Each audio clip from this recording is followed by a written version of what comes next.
पिछले लेक्चर में हम आयनिक कंपाउंड क्या होता है, आयनिक बॉन्ड क्या होता है, क्यों होता है, कैसे होता है, ये सारी बातें हम डिस्कस कर चुके हैं। आज के इस लेक्चर में हम बात करेंगे electron dot structure of ionic compound. तो किसकी बात करेंगे? इलेक्ट्रॉन डॉट स्ट्रक्चर, वो भी किसके बारे में? Ionic compound. आयनिक कंपाउंड की इलेक्ट्रॉन डॉट स्ट्रक्चर हम किस तरीके से लिखेंगे उसके बारे में आज हम डिस्कस करने वाले हैं। तो electron dot structure for ionic compound, clear. अब जब भी क्वेश्चन दे रखा होगा तो आपको ये देखना पड़ेगा कि दिया गया कंपाउंड आयनिक कंपाउंड है या कोवैलेंट कंपाउंड है। तो इसके लिए मैंने आपको एक ट्रिक बताई थी। क्या बताई थी? कि पोटेशियम हुआ, सोडियम हुआ, मैग्नीशियम हुआ, कैल्शियम हुआ, ये सारे एलिमेंट आयनिक कंपाउंड का फॉर्मेशन करते हैं। क्लियर। एक चीज़ तो मैंने ये बताई थी। और दूसरी चीज़ आप ये ध्यान रखिएगा कि हमेशा मेटल प्लस नॉन मेटल मिलकर किसका फॉर्मेशन करते हैं? आयनिक कंपाउंड का फॉर्मेशन करते हैं। यानी एक मेटल किसी दूसरे नॉन मेटल के साथ मिलेगा तो हमेशा किसका फॉर्मेशन होगा? आयनिक कंपाउंड का। लेकिन ये बात हमेशा सही हो ये ज़रूरी नहीं है। कुछ मेटल्स ऐसे भी होते हैं जो किसी नॉन मेटल के साथ मिलकर कोवैलेंट कंपाउंड का फॉर्मेशन भी कर सकते हैं। लेकिन आपके लेवल तक 10 क्लास तक ये दो कॉन्सेप्ट आपको ध्यान रखना है कि मेटल प्लस नॉन मेटल हमेशा आयनिक कंपाउंड का फॉर्मेशन करेगा। और दूसरा, अगर किसी कंपाउंड में KNaMg या Ca हो तो वो कंपाउंड कैसा होगा? आयनिक कंपाउंड होगा। क्लियर।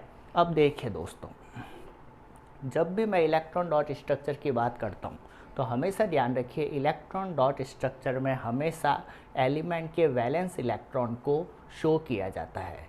सिर्फ किसको शो किया जाता है? वैलेंस इलेक्ट्रॉन को। दूसरे इलेक्ट्रॉनों से हमें कोई मतलब नहीं है। और वैलेंस इलेक्ट्रॉन क्या होता है? वो इलेक्ट्रॉन जो कि वैलेंस शेल में पाए जाते हैं। Electron present in valence shell. और वैलेंस शेल क्या होता है? आउटर मोस्ट शेल को ही हम क्या बोलते हैं? वैलेंस शेल बोलते हैं। क्लियर। और ये सब निकालना अब हमें आता है। इस पर भी मैं एक वीडियो बना चुका हूँ, आप जाके अच्छी तरीके से देखिएगा। तो हमेशा क्या ध्यान रखना है, जब भी हम इलेक्ट्रॉन डॉट स्ट्रक्चर को रिप्रेजेंट करेंगे तो किसी एलिमेंट के आउटर मोस्ट शेल में यानी वैलेंस शेल में कितने इलेक्ट्रॉन हैं, यानी वैलेंस इलेक्ट्रॉन कितने हैं, उन्हीं को हम इलेक्ट्रॉन डॉट स्ट्रक्चर में रिप्रेजेंट करेंगे। देखिए, अब हम 2-3 एग्जाम्पल देखते हैं, आप सब उन चीज़ों को अच्छे से समझ जाएंगे। देखिए, अगर मुझे इलेक्ट्रॉन डॉट स्ट्रक्चर लिखनी है NaCl की, तो सबसे पहले तो ये बताइए NaCl आयनिक कंपाउंड है या कोवैलेंट कंपाउंड है? देखिए, सोडियम मेटल है, क्लोरीन नॉन मेटल है, मेटल प्लस नॉन मेटल क्या बनाएगा? आयनिक कंपाउंड बनाएगा। और दूसरा ये भी देख लीजिए, सोडियम आया है ना, तो सोडियम आया तो ये क्या होगा? आयनिक कंपाउंड होगा। क्लियर। और आयनिक कंपाउंड क्या होता है, आयनिक बॉन्ड कैसे बनता है, ये सब पिछले लेक्चर में बता चुका हूँ, वो आप देखिएगा, उसको अच्छे से समझिएगा, फिर ये चीज़ें आपको अच्छे से समझ में आ जाएगी। क्लियर। चलिए देखते हैं। देखो भाई, यहाँ पे क्या है? सोडियम है और दूसरा क्या है? क्लोरीन है। क्लियर। सोडियम के पास कितने इलेक्ट्रॉन होते हैं? 11 इलेक्ट्रॉन होते हैं। और क्लोरीन के पास 17 इलेक्ट्रॉन होते हैं। और अब हमें इनके फिलिंग ऑफ इलेक्ट्रॉन करनी अच्छे से आती है। सोडियम का कैसे करोगे आप? 2,8,1 इस तरीके से ही करेंगे। K शेल में कितने इलेक्ट्रॉन हैं? 2 इलेक्ट्रॉन हैं। L में कितने हैं? 8। और M में कितना है? 1 इलेक्ट्रॉन है। क्लियर। यानी कि आउटर मोस्ट शेल कौन सा हुआ? M शेल हुआ। और M शेल में सोडियम के पास कितने इलेक्ट्रॉन है? 1 इलेक्ट्रॉन है। तो मैं क्या बोलूँगा? आउटर शेल में जितने इलेक्ट्रॉन होता है उतना ही वैलेंस इलेक्ट्रॉन बोलते हैं उन्हें। तो यहाँ पे आउटर मोस्ट शेल यानी M शेल में कितना इलेक्ट्रॉन है? 1 इलेक्ट्रॉन है। तो वैलेंस इलेक्ट्रॉन कितना हुआ? 1 हुआ। और वैलेंस इलेक्ट्रॉन को ही हम किस में रिप्रेजेंट करते हैं? इलेक्ट्रॉन डॉट स्ट्रक्चर में रिप्रेजेंट करते हैं। तो हमें यहाँ पे जो भी कुछ लिखना है, इलेक्ट्रॉन को रिप्रेजेंट करना है, वो सिर्फ कौन से इलेक्ट्रॉन को करना है? वैलेंस इलेक्ट्रॉन को। सोडियम के पास वैलेंस इलेक्ट्रॉन कितना है? 1 है ना, तो ये मैंने इसके पास एक वैलेंस इलेक्ट्रॉन डॉट के रूप में शो कर दिया। क्लियर। ठीक यही कहानी किसके साथ दोहरानी है? क्लोरीन के साथ दोहरानी है। क्लोरीन के पास इलेक्ट्रॉन कितने हैं? 17 है। तो कितना हो जाएगा? 2,8,7 ये आता है। इलेक्ट्रॉन की फिलिंग करना आपको अच्छे से आता होगा। अब देखिए, K में कितने इलेक्ट्रॉन हैं? 2। L में कितने हैं? 8। और M में कितने हैं? 7 इलेक्ट्रॉन। क्लियर। अब इस केस में आउटर मोस्ट शेल कौन सा हुआ? M शेल हुआ। M शेल को ही अपन थर्ड शेल भी बोल सकते हैं। क्लियर। और आउटर मोस्ट शेल यानी एम शेल में कितने इलेक्ट्रॉन है क्लोरीन के पास, 7 इलेक्ट्रॉन हैं। तो हम किस तरीके से रिप्रेजेंट करेंगे, अगर सोडियम के इलेक्ट्रॉन को मैं डॉट से रिप्रेजेंट कर रहा हूँ तो इसके इलेक्ट्रॉन को मैं क्रॉस से रिप्रेजेंट कर देता हूँ, ताकि हमें पता रहे कि कौन सा इलेक्ट्रॉन सोडियम का है और कौन सा इलेक्ट्रॉन क्लोरीन का है। आप चाहो तो इसे भी डॉट के रूप में रिप्रेजेंट कर सकते हैं। तो क्लोरीन के पास 7 इलेक्ट्रॉन, 2 2 4 5 6 और ये 7 इलेक्ट्रॉन। क्लियर। अब देखिएगा, हमने पढ़ा था ऑक्टेट रूल के हिसाब से कि जब किसी एटम के आउटर मोस्ट शेल में 8 इलेक्ट्रॉन होते हैं तो क्या होता है, हाईली स्टेबल होता है। और हर चीज़ क्या होना चाहती है, स्टेबल होना चाहती है। तो यहाँ पे सोडियम के आउटर मोस्ट शेल में कितना इलेक्ट्रॉन है, 1 ही इलेक्ट्रॉन है, जबकि स्टेबल होने के लिए कितना इलेक्ट्रॉन चाहिए, 8 इलेक्ट्रॉन चाहिए।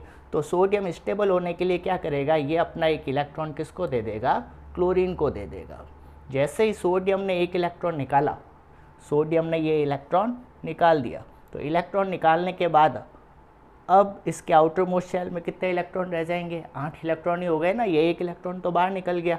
जैसे 1 इलेक्ट्रॉन बाहर निकाला, ये सोडियम किस में कन्वर्ट हो गया, Na+ में। हमें पता है कि जब भी इलेक्ट्रॉन निकलता है तो उसके ऊपर कौन सा चार्ज आ जाता है, पॉजिटिव चार्ज आ जाता है। क्लियर। और अभी क्लोरीन के पास आउटर मोस्ट शेल में कितने इलेक्ट्रॉन थे, 7 इलेक्ट्रॉन ही थे, जबकि स्टेबल होने के लिए इसको कितना इलेक्ट्रॉन चाहिए, 8 इलेक्ट्रॉन होने चाहिए। तो क्या करेगा, सोडियम ने जो ये इलेक्ट्रॉन निकाला वो कौन ले लेगा, क्लोरीन ले लेगा। और जैसे ही 1 इलेक्ट्रॉन और ऐड हुआ, यहाँ पे 7 की जगह कितने इलेक्ट्रॉन हो जाएंगे, 8 इलेक्ट्रॉन हो जाएंगे। और 8 इलेक्ट्रॉन होते ही Cl किस में कन्वर्ट हो जाएगा, Cl- में कन्वर्ट हो जाएगा। क्लियर। अब क्लोरीन के पास कितने इलेक्ट्रॉन हो गए, 7 इलेक्ट्रॉन तो इसके खुद के थे और 1 इलेक्ट्रॉन इसने किसका ले लिया, सोडियम का ले लिया। तो अब क्लोरीन के पास कितने इलेक्ट्रॉन हो गए, 2 2 4 5 6 7 तो खुद का ही था और 1 इलेक्ट्रॉन इसने सोडियम का ले लिया। तो अब क्लोरीन के पास कितने इलेक्ट्रॉन हो गए, टोटल 8 इलेक्ट्रॉन हो गए। तो हम बोलेंगे इधर Na+ भी स्टेबल हो गया और Cl- भी स्टेबल हो गया। Na में क्यों कन्वर्ट हुआ, ताकि जैसे ही 1 इलेक्ट्रॉन निकालेगा इसके आउटर मोस्ट शेल में 8 इलेक्ट्रॉन हो जाएंगे और Na यानी सोडियम स्टेबल हो जाएगा, Na+ में कन्वर्ट होगा। और Cl के आउटर मोस्ट शेल में 7 इलेक्ट्रॉन थे, इसने 1 इलेक्ट्रॉन ले लिया सोडियम से, तो अब इसके आउटर मोस्ट शेल में कितने इलेक्ट्रॉन हो जाएंगे, 8 इलेक्ट्रॉन हो जाएंगे। और जैसे ही 8 इलेक्ट्रॉन हुए यानी कि Cl में कन्वर्ट हुआ, तो ये भी क्या हो जाएगा, स्टेबल हो जाएगा। यानी कि Na+ का कॉन्फ़िगरेशन कितना हुआ, 2,8 और Cl- का कितना हो गया, 2,8 7 था ना, 1 इलेक्ट्रॉन इसने ले लिया तो कितना हो गया, 8 हो गया। तो अब देखो सोडियम के आउटर मोस्ट Na+ के आउटर मोस्ट शेल में कितने इलेक्ट्रॉन हो गए, 8 इलेक्ट्रॉन, यानी ये स्टेबल हो गया। और Cl- के भी आउटर मोस्ट शेल में कितने इलेक्ट्रॉन हो गए, 8 इलेक्ट्रॉन हो गए, तो ये भी क्या हो गया, स्टेबल हो गया।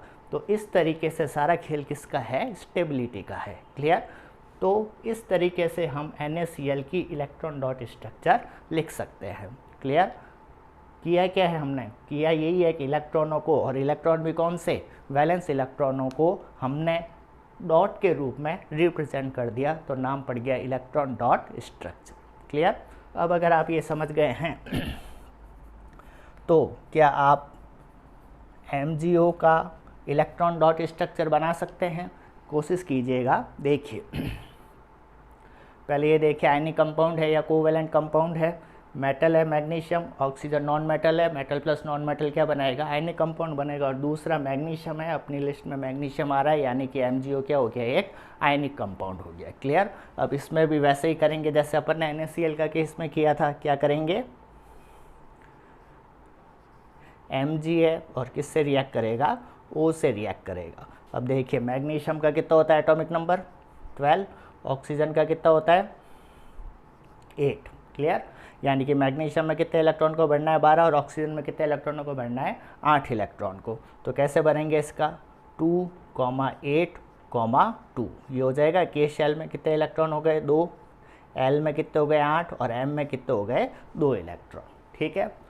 और ऑक्सीजन में कैसे भरेंगे, 2,6, 6 और 2 8 हो गए ना। ठीक है। के शेल में कितने इलेक्ट्रॉन है 2 इलेक्ट्रॉन और L शेल में कितने इलेक्ट्रॉन है 6 इलेक्ट्रॉन है। ठीक है। अभी अपन ने देखा था आउटर मोस्ट शेल में स्टेबल होने के लिए कितने इलेक्ट्रॉन चाहिए, 8 इलेक्ट्रॉन चाहिए। तो इसके आउटर मोस्ट शेल में कितने इलेक्ट्रॉन है, अभी 2 इलेक्ट्रॉन है, 2 इलेक्ट्रॉन है, तो अभी तो स्टेबल होगा नहीं। तो स्टेबल होने के लिए क्या कर देगा, 2 इलेक्ट्रॉन को क्या कर देगा, बाहर निकाल देगा। और जैसे ही 2 इलेक्ट्रॉन को इसने बाहर निकाला तो इसका कॉन्फ़िगरेशन क्या हो जाएगा, 2,8 हो जाएगा। और जैसे ही 2,8 हुआ तो आउटर मोस्ट शेल में कितने इलेक्ट्रॉन हो गए, 8 इलेक्ट्रॉन। 8 इलेक्ट्रॉन होते ही ये क्या हो जाएगा, स्टेबल हो जाएगा। और जैसे ही 2 इलेक्ट्रॉन निकाला, Mg किस में कन्वर्ट हो जाएगा, Mg2+ में कन्वर्ट हो जाएगा। कोई स्पीसीज जितने इलेक्ट्रॉन निकालती है उतने ही उसके ऊपर पॉजिटिव चार्ज आ जाता है, और कोई एटम जितने इलेक्ट्रॉन लेता है उतने ही उसके पास नेगेटिव चार्ज आ जाता है। क्लियर। और दूसरी तरफ ऑक्सीजन की बात करें तो ऑक्सीजन के आउटर मोस्ट शेल में कितने इलेक्ट्रॉन है, 6 इलेक्ट्रॉन है। तो क्या स्टेबल होगा, नहीं होगा। स्टेबल होने के लिए क्या चाहिए, इसको 2 इलेक्ट्रॉन और चाहिए। तो जो Mg ने 2 इलेक्ट्रॉन निकाले, वो 2 इलेक्ट्रॉन कौन ले गया, ऑक्सीजन ले लेगा। जैसे 2 इलेक्ट्रॉन लिया तो अब क्या हो गया, 2,8 हो जाएगा। और 8 होते ही ये क्या हो जाएगा, स्टेबल हो जाएगा। क्लियर। सेम वो की वो कहानी दोहरानी है। तो क्या हो गया, Mg के पास आउटर मोस्ट शेल में कितने इलेक्ट्रॉन थे, 2 इलेक्ट्रॉन थे। ये देखो वैलेंस सेल में जो इलेक्ट्रॉन होते हैं, यानी वैलेंस इलेक्ट्रॉन को अपन इलेक्ट्रॉन डॉट स्ट्रक्चर में रिप्रेजेंट करते हैं। तो Mg के पास 2 इलेक्ट्रॉन, और ऑक्सीजन के पास आउटर मोस्ट शेल में कितने इलेक्ट्रॉन है, 6 इलेक्ट्रॉन है। तो कैसे करेंगे, 2 2 4 5 6। क्लियर। अब क्या होगा, ये 2 इलेक्ट्रॉन Mg किसको दे देगा, ऑक्सीजन को दे देगा। जैसे इसने 2 इलेक्ट्रॉन दिए तो आउटर मोस्ट शेल में अब इसके कितने इलेक्ट्रॉन हो जाएंगे, 8 इलेक्ट्रॉन हो जाएंगे। और 2 इलेक्ट्रॉन देने के बाद Mg किस में कन्वर्ट हो जाएगा, Mg2+ में कन्वर्ट हो जाएगा। क्लियर।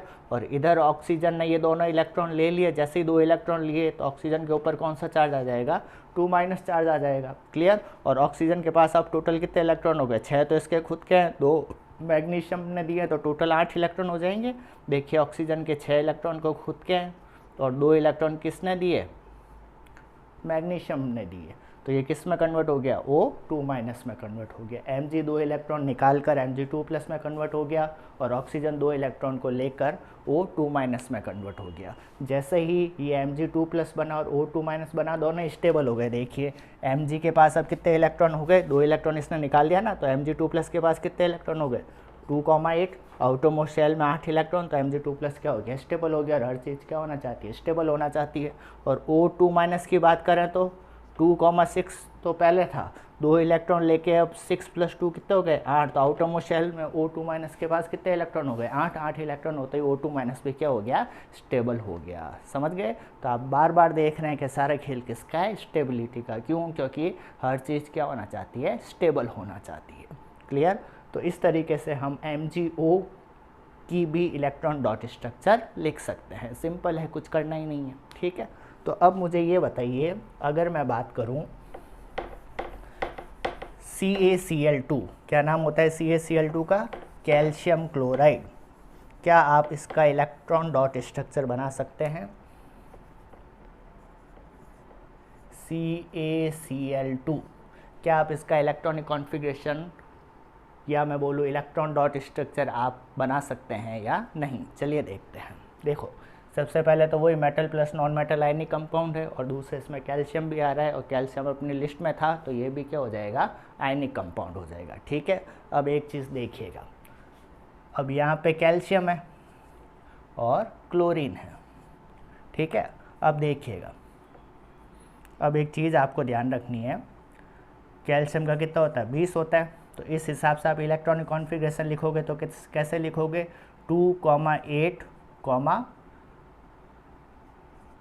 ये लिखोगे, क्योंकि अपने को पता है फर्स्ट सेल में मैक्सिमम 2 इलेक्ट्रॉन ही आ सकते हैं, सेकंड में मैक्सिमम 8 इलेक्ट्रॉन आ सकते हैं, और थर्ड में मैक्सिमम 18 इलेक्ट्रॉन आ सकते हैं। तो आप 10 भर सकते हो। जैसे ही 10 भरा तो कितना हो गया, 2 और 8 10, 10 और 10 कितने हो गए, 20। लेकिन जैसे ही आपने ये किया, आपका ये फिलिंग ऑफ इलेक्ट्रॉन क्या हो गया, गलत हो गया। कैल्शियम का सही इलेक्ट्रॉनिक कॉन्फ़िगरेशन क्या होगा, 2,8,8,2, ये होता है इसका सही इलेक्ट्रॉनिक कॉन्फ़िगरेशन। अब आप पूछेंगे सर ऐसे कैसे हुआ, तो ध्यान रखिएगा, ये सारी चीज़ें यानी कि 2,8,8,2 कैसे हुआ, ये सारी चीज़ें जब आप 11th क्लास में साइंस लेंगे तो उसमें वहाँ पे ये डिटेल में आएगी। 10th लेवल तक, 9th लेवल तक आपको इतना अभी डिटेल में जाने की ज़रूरत नहीं है। ठीक है। आप तो बस ये ध्यान रखो कि कैल्शियम का कितना होता है, ये 2 चीज़ें ध्यान रखो। देखो कौन कौन सी, पोटेशियम का कितना होता है, 2,8,8,1, और कैल्शियम का कितना होता है, 2, 8 और 2। बस ये 2 ध्यान रखना। पोटेशियम से पहले वाले यानी 1 से लेकर 18, हाइड्रोजन से लेकर आर्गन तक तो आप नॉर्मल जैसे करते आ रहे हैं वैसे ही करना है। उसके बाद 19 और 20 पे कौन आता है, पोटेशियम और कैल्शियम आना है। तो बस इन 2 चीज़ों का आप ध्यान रखना कि इनका फिलिंग ऑफ इलेक्ट्रॉन इस तरीके से आपको करना है, ठीक है। डिटेल में कैसा होता है, क्यों होता है, ये जब आप 11th क्लास में साइंस लेंगे तब वहाँ डिटेल में आएगा, पर अभी इस लेवल पर आपको अभी ज़रूरत नहीं है, तो बस आप थोड़ा सा ये ध्यान रखें। क्लियर। तो देखिए इधर, तो आप समझ गए होंगे कि एक्चुअल में कैल्शियम का फिलिंग ऑफ इलेक्ट्रॉन इस तरीके से नहीं करके इस तरीके से करनी है। अब यानी के शेल में कितना आया, 2 L M और N। क्लियर। यानी 4th सेल में, N सेल में आउटर मोस्ट शेल कौन सा हुआ, N शेल हुआ ना, यानी कि 4th सेल हुआ। और इसमें कितने इलेक्ट्रॉन हैं, 2 इलेक्ट्रॉन हैं, यानी वैलेंस इलेक्ट्रॉन कैल्शियम के पास कितने होते हैं, 2 होते हैं भाई, ध्यान रखना। तो अपन ने ये 2 इलेक्ट्रॉन शो कर दिए। क्लियर। और क्लोरीन का तो सिंपल ही है, कितना होता है इसका, 2,8,7। आउटर मोस्ट शेल में कितने इलेक्ट्रॉन है, 7 इलेक्ट्रॉन, तो इसको 7 इलेक्ट्रॉन शो कर दो जैसे अभी तक अपन करते आए हैं। क्लियर। अब देखिएगा इधर, स्टेबल होने के लिए कितने इलेक्ट्रॉन चाहिए, 8 इलेक्ट्रॉन होने चाहिए वैलेंस शेल में। अभी तो यहाँ पे वैलेंस शेल में कितने इलेक्ट्रॉन हैं, कितने इलेक्ट्रॉन हैं, 2 इलेक्ट्रॉन हैं। तो क्या करेगा, कैल्शियम 2 इलेक्ट्रॉन को निकालेगा, 2 इलेक्ट्रॉन को निकालेगा। अब देखिएगा इधर, यहाँ पे Cl कितने, 2 है ना, तो एक Cl ये है और दूसरा Cl ये रहा। दोनों के पास कितने इलेक्ट्रॉन होता है आउटर मोस्ट शेल में, 7 इलेक्ट्रॉन ही होते हैं। इसके पास भी 7 और इसके पास भी 7, कोई दिक्कत नहीं, ठीक है। अब इस Cl को भी स्टेबल होने के लिए 1 इलेक्ट्रॉन चाहिए और इस Cl को भी स्टेबल होने के लिए 1 इलेक्ट्रॉन चाहिए और इस कैल्शियम को स्टेबल होने के लिए इसको 2 इलेक्ट्रॉन निकालना है। तो क्या करेगा, देखो, एक कैल्शियम ने 1 इलेक्ट्रॉन तो किसको दे देगा, इस Cl को दे देगा। दूसरा इलेक्ट्रॉन कैल्शियम किसको दे देगा, इस Cl को दे देगा। तो जैसे इसने 2 इलेक्ट्रॉन निकाल दिए, Ca2+ में कन्वर्ट हो जाएगा और जैसे ही 2 इलेक्ट्रॉन निकाल दिए तो अब इसके आउटर मोस्ट शेल में कितने इलेक्ट्रॉन रह जाएंगे, 8 इलेक्ट्रॉन रह जाएंगे। और 8 इलेक्ट्रॉन होते ही यानी कैल्शियम क्या हो जाएगा, स्टेबल हो जाएगा, Ca2+ में कन्वर्ट होकर ये क्या हो जाएगा, स्टेबल हो जाएगा। इधर इस Cl के साथ क्या होगा, 7 इलेक्ट्रॉन तो थे, जैसे ही 1 इलेक्ट्रॉन मिला तो 8 इलेक्ट्रॉन हो जाएंगे आउटर मोस्ट शेल में, यानी Cl- में कन्वर्ट होते हैं, 8 इलेक्ट्रॉन आउटर मोस्ट शेल में हो जाएंगे। तो ये Cl- क्या हो जाएगा, स्टेबल हो जाएगा। इस Cl के साथ भी क्या होगा, 7 इलेक्ट्रॉन तो पहले से थे, 1 इलेक्ट्रॉन और इसको कैल्शियम से मिल गया, तो टोटल आउटर मोस्ट शेल में कितने इलेक्ट्रॉन हो गए, 8 इलेक्ट्रॉन हो गए। और 8 इलेक्ट्रॉन होते ही ये Cl- में कन्वर्ट होते ही ये भी क्या हो गया, स्टेबल हो गया। तो अब इसके कैसे स्ट्रक्चर बनाओगे, अब क्या कर दोगे, अब Ca ने 2 इलेक्ट्रॉन निकाल दिया तो किस में कन्वर्ट हो गया, 2+ में कन्वर्ट हो गया। फिर ये एक Cl और Cl ने जैसे 1 इलेक्ट्रॉन निकाल दिया, 1 इलेक्ट्रॉन, Cl ने 1 इलेक्ट्रॉन लिया तो किस में कन्वर्ट हो गया, Cl- में कन्वर्ट हो गया। और इसके पास टोटल कितने इलेक्ट्रॉन हो गए, 7 इलेक्ट्रॉन तो इसके खुद के थे, 1 इलेक्ट्रॉन इसको किससे मिला, कैल्शियम से मिला। तो ये देखो, 1 इलेक्ट्रॉन लेते ही कौन सा चार्ज आ गया, ऊपर माइनस चार्ज आ गया। ऐसा कैसा इस Cl के साथ भी होगा, इस Cl ने भी 1 इलेक्ट्रॉन लिया, लेते ही कौन सा चार्ज आ गया, माइनस चार्ज आ गया। अब इस Cl के पास भी 7 इलेक्ट्रॉन को इसके खुद के थे और 1 इलेक्ट्रॉन इसको कैल्शियम से मिला। तो इसके पास भी आउटर मोस्ट शेल में कितने इलेक्ट्रॉन हो गए, Ca2+ के 8 इलेक्ट्रॉन हो गए। Cl-, दोनों Cl- के आउटर मोस्ट शेल में कितने इलेक्ट्रॉन हो गए, 8 इलेक्ट्रॉन हो गए। तो इधर Ca2+ भी स्टेबल हो गया और दोनों Cl- भी क्या हो गए, स्टेबल हो गए। तो ये क्या हो गई, electron dot structure of CaCl2, calcium chloride. तो आप हर तरीके से आप समझ गए होंगे कि किस तरीके से कोई एटम स्टेबल होने के लिए इलेक्ट्रॉन दे सकता है या फिर इलेक्ट्रॉन ले सकता है। स्टेबल होने के लिए अगर इलेक्ट्रॉन दे रहा है तो जितने इलेक्ट्रॉन दे रहा है, निकाल रहा है, उतने ही उसके ऊपर पॉजिटिव चार्ज आ जाएगा। और अगर स्टेबल होने के लिए कोई इलेक्ट्रॉन गेन कर रहा है तो जितने इलेक्ट्रॉन गेन कर रहा है उतने उसके ऊपर माइनस चार्ज आ जाएगा। तो इस तरीके से कैटायन और एनायन का फॉर्मेशन हो जाएगा। और कैटायन और एनायन के बीच में जो अट्रैक्शन फोर्स होता है उसी को अपन क्या बोलते हैं, आयनिक बॉन्ड बोलते हैं। और आयनिक बॉन्ड जिन कंपाउंड में पाए जाते हैं उन्हीं कंपाउंड को हम क्या बोलते हैं, आयनिक कंपाउंड बोलते हैं। तो दोस्तों इस तरीके से हम पूरा डिटेल में देख चुके हैं कि आयनिक बॉन्ड क्या होता है, कैसे फॉर्मेशन होता है, क्यों होता है और किस तरीके से इलेक्ट्रॉन डॉट स्ट्रक्चर किसी भी आयनिक कंपाउंड की हम लिख सकते हैं।